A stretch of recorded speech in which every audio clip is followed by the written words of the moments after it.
So an exciting thing happened this last couple of weeks in the branding world. You may have heard about it. It was actually quite a surprise of who it came from. It came from Payless shoes. You may have heard about this, like I said, and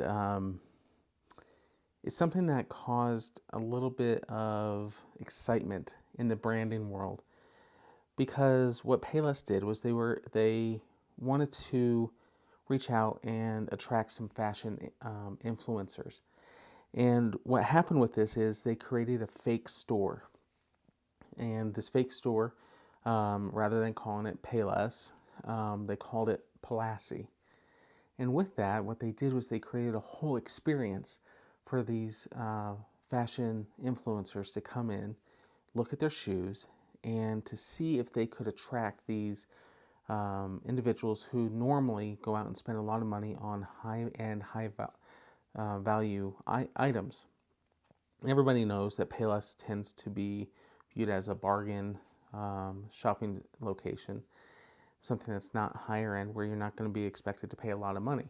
In fact, a lot of times when you go in, their shoes cost somewhere between $20 and $40. And with this experience, this experiment that they ran, Payless, under the Palessi name, took a lot of the same shoes that they carry in the stores, in the Payless stores, and moved them into this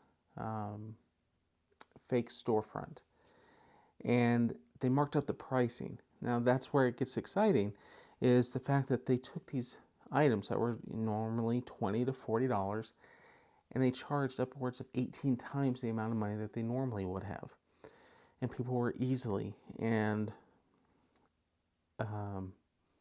without any hesitation buying these shoes priced at $400 to $600.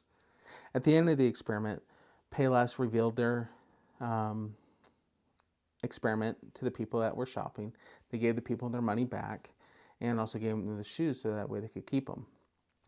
But what this does is it tells us that when it comes to our brands, when it comes to the expectations of our customers, we need to pay attention to what our customers are expecting.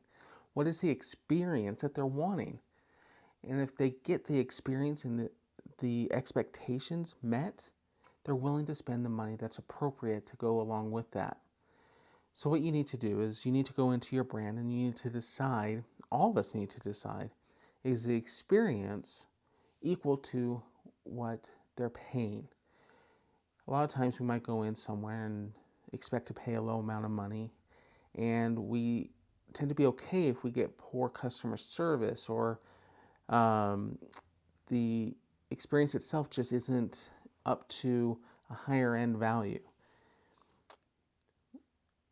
And this isn't uncommon. That's why you get some high-end lines such as Apple or Mercedes, Audi, just all these brands that tout themselves as an experience. And when they tout themselves as an experience, they tend to price themselves higher. And unfortunately, one of the side effects of pricing yourself higher is you tend to lose the appeal towards people who don't have that kind of money or businesses that don't have that kind of money. And so they go looking for lower priced items and they sacrifice their experience. But that doesn't necessarily need to be the case. You can have a good experience for customers while not charging an arm and a leg. Unfortunately, you do need to balance the cost of improving that experience with people or for your customers, but you can still offer the best experience possible with the money that they're willing to spend. I think we all have that experience of going out and looking for items and products and trying to find the best value for our money.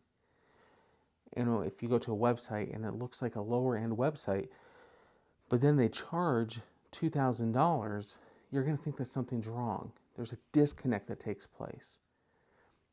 Make sure that you look at your experience as a whole and make sure that your experience fits with the price point that you're setting for your brand or your product.